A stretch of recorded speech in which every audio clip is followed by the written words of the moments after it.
Dance musical power of sound Panayil junction Mannancherry Alappuzha.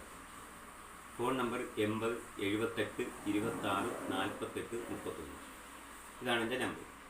ഈ നമ്പറിൽ contact ചെയ്ത് കഴിഞ്ഞാൽ പുതിയ ഒരു ആംപ്ലിഫയർ ഇന്ന് ഞാൻ സ്റ്റാർട്ട് ചെയ്യുകയാണ്. അത് 300+300 സബില്ലാതെ തന്നെ ആംബ് ചെയ്യുക. ഇന്നലെ വൈകുന്നേരത്തേക്ക് ഓർഡർ വന്നതാണ്, നാളെ കൊടുക്കേണ്ടതുമാണ്. അപ്പോൾ അത് കാരണം എമർജൻസി ആയത് കാരണം വളരെ സ്പീഡിൽ ചെയ്ത് കൊടുക്കണമെന്നും പറഞ്ഞുകൊണ്ട് ഒരു ഓർഡർ വന്നിരിക്കുന്നതാണ്. ഇത് ഹൗസ് ബോട്ടിൽ വെക്കാനുള്ളതാണ്. അവർക്ക് പാർട്ടി പരിപാടിയൊക്കെ നടത്താൻ വേണ്ടിയിട്ട്, അലോൺസ്മെൻറ്റ് ചെയ്യാൻ വേണ്ടിയിട്ട് വെക്കാം. മൈക്കൊക്കെ ആഡ് ചെയ്ത് നല്ല രീതിയിൽ തന്നെ ചെയ്ത് കൊടുക്കണമെന്നും പറഞ്ഞുകൊണ്ട് ഇന്നലെ വൈകുന്നേരം വിളിച്ച് പറഞ്ഞ് രാവിലെ പൈസ കൊണ്ടുവന്നു. അപ്പോൾ അതിൻ്റെ സാധനങ്ങളൊക്കെ എൻ്റെ ഇവിടെ സ്റ്റോക്ക് ഉണ്ടായിരുന്നു. ഇനിയിപ്പോൾ ട്രാൻസ്ഫോർമറും മറ്റുമൊക്കെ കുറച്ച് കഴിയുമ്പോഴത്തേക്കും ഓൺലൈനിലൂടെ ബുക്ക് ചെയ്തിട്ടുണ്ട്, അത് വരും. ഈ ആമ്പിൻ്റെ ഒരു പ്രത്യേകത എന്ന് പറഞ്ഞു കഴിഞ്ഞാൽ ഇന്നലെ വൈകുന്നേരം കുറച്ച് വയറിംഗ് ഒക്കെ ചെയ്ത് വെച്ച് ബോർഡൊക്കെ വെച്ചിട്ട് ബോർഡിൻ്റെ അതിൻ്റെ ഹോളൊക്കെ ഇട്ട് ബോർഡ് സെറ്റ് ചെയ്ത് വെച്ചിട്ടുണ്ട്. ഇനിയിപ്പോൾ ആമ്പിൾ വേറെ ചെയ്തിട്ടുണ്ട്. സബ് മാത്രമായിട്ടുള്ള ആമ്പ് വേറെയും അവർക്ക് വേണമെന്ന് പറഞ്ഞ് സബിൻ്റെ ആമ്പിൻ്റെ പണി ഇന്നലെ വൈകുന്നേരം പൂർത്തീകരിച്ചു. രാത്രി ഇരുന്ന് പൂർത്തീകരിച്ചു. സബ് അടിപൊളിയാക്കി ചെയ്തു വെച്ചിട്ടുണ്ട്. അത് 300 വാട്ട് RMS ആണ്. 300 വാട്ട് RMS എന്ന് പറഞ്ഞാൽ JBL ഇങ്ങനെയുള്ള സ്പീക്കറുകൾക്ക് 12 ഇഞ്ച് സബിന് കൊടുക്കാൻ വേണ്ടിയിട്ടുള്ളതാണ്. അപ്പോൾ പുതിയ ആമ്പിലേക്ക് കടക്കുന്നതിന് മുമ്പായിട്ട് നമ്മളൊരു ആമ്പ് ചെയ്യുമ്പോഴത്തേക്കിനും ഓരോരുത്തരുടെ മോഹമാണ്. ആ ആമ്പ് എങ്ങനെ ആയിരിക്കണം, എത്രത്തോളം ക്വാളിറ്റി വേണം, ക്ലാരിറ്റി വേണം. ഒരു ആമ്പ് ചെയ്യുമ്പോൾ ക്ലാസ് D ആമ്പ് എല്ലാവരും മേടിച്ച് വെക്കാറുണ്ട്. പക്ഷേ ക്ലാസ് D ആമ്പ് എന്ന് പറയുമ്പോഴത്തേക്ക് വേറൊരു കുഴപ്പമുണ്ട്. നമുക്ക് ഒരു പരിധി വരെയൊക്കെ ക്ലാസ് D നമുക്ക് ഉപയോഗിക്കാൻ പറ്റത്തില്ല. ചിലപ്പം വെച്ച് കഴിഞ്ഞാൽ എല്ലാ SMPS സിസ്റ്റം വെച്ചാണത് കൂടുതലും ചെയ്തു വരുന്നത്. ട്രാൻസ്ഫോമർ ഫിൽറ്റർ ചെയ്ത് വെച്ച് കഴിഞ്ഞാൽ ആംബിയർ കുറവായിരിക്കും. അപ്പോൾ അത് കാരണം മിക്ക ആൾക്കാർ അതിൽ ഈ പിള്ളേരുള്ള സ്ഥലങ്ങളിലൊക്കെ ആണെങ്കിൽ എർത്ത് കയറി പിടിക്കും. അപ്പോൾ അത് എത്ര നമ്മൾ സേഫ്റ്റിക്ക് ചെയ്യാൻ നോക്കിയാലും ചിലപ്പോൾ ഒരു പക്ഷേ നടന്നു വരില്ല.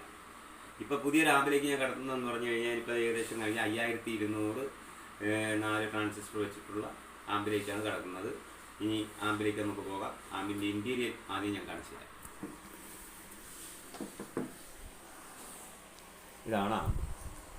ഈ ആമ്പിൻ്റെ പ്രത്യേകത എന്ന് പറഞ്ഞു കഴിഞ്ഞാൽ ഇത് കംപ്ലീറ്റും അതായത് AV കോഡ് AV അനുസരിച്ചുള്ള മാത്രമേ ഉള്ളൂ. അതായത് ആപ്റ്റിക്കൽ അങ്ങനെയുള്ള സംഭവങ്ങളൊന്നും ഇതിനില്ല. ഇത് സാധാരണ ഒരു ആമ്പ് മാത്രമായിട്ടുള്ള രീതിയിലാണ്. 5200 ബോർഡാണ്. ഈ ബോർഡിൻ്റെ ഒരു പ്രത്യേകത എന്ന് പറഞ്ഞു കഴിഞ്ഞാൽ 300+300 കറക്റ്റായിട്ട് നമുക്ക് കിട്ടും. 1200 വാട്ട് ആണ് ഇതിനകത്ത് പറയുന്നത്. പക്ഷേ 300+300 ഇതിനകത്ത് നമുക്ക് മാക്സിമം ഔട്ട്പുട്ട് കിട്ടത്തുള്ളൂ. 30 വോൾട്ട് 8 ആംബിയർ ഏറ്റവും കുറഞ്ഞത് ഇതിന് വേണം. 30 വോൾട്ട് 8 ആംബിയർ.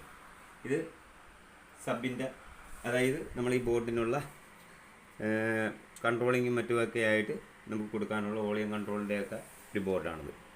ഇത് ട്രാൻസിസ്റ്ററാണിത്. ട്രാൻസിസ്റ്റർ വിത്ത് IC. അപ്പം അതിൻ്റേതായിട്ടുള്ള ക്ലാരിറ്റിക്ക് നല്ല രസമായിരിക്കും കേൾക്കാനായിട്ട്.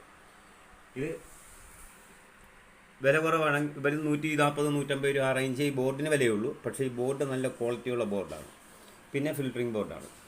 ഇതിന് ഫിൽറ്ററിങ് ബോർഡ് നിർബന്ധമാണ്. കാരണം എന്ന് വെച്ച് കഴിഞ്ഞാൽ വള്ളത്തിനകത്ത് വെക്കാനുള്ളത് കാരണം അവരതിനകത്ത് ചെയ്ത് വെച്ച ഇത് ജനറേറ്റർ വെച്ചാണിത് കൂടുതലും ഉപയോഗിക്കുന്നത്. അപ്പോൾ അതിൻ്റേതായിട്ടുള്ള ഒരു ചെറിയ ഹമ്മിങ് മൂളിച്ചൊക്കെ കയറി വരാതിരിക്കാൻ വേണ്ടിയിട്ട് ഞാൻ ഫിൽറ്റർ ചെയ്ത് ബോർഡ് വേറെ വെച്ചിരിക്കുകയാണ്. അതായത് പവർ സപ്ലൈക്ക് വേണ്ടിയിട്ട് മാത്രം. പിന്നെ ഇതിനകത്തുണ്ടെന്ന് പറഞ്ഞു കഴിഞ്ഞാൽ 6 സ്പീക്കർ കോൺടാക്ട് ഞാൻ കൊടുത്തിട്ടുണ്ട്. ഈ 6 സ്പീക്കർ കോൺടാക്ട് എന്ന് പറയുന്നത് ഇതിൽ ആകെപ്പാടെ 2 സ്പീക്കർ കോൺടാക്റ്റിൻ്റെ ആവശ്യം നമുക്കുള്ളൂ. ഇതിനകത്ത് സ്റ്റീരിയോ മാത്രമാണ് വേണ്ടത്.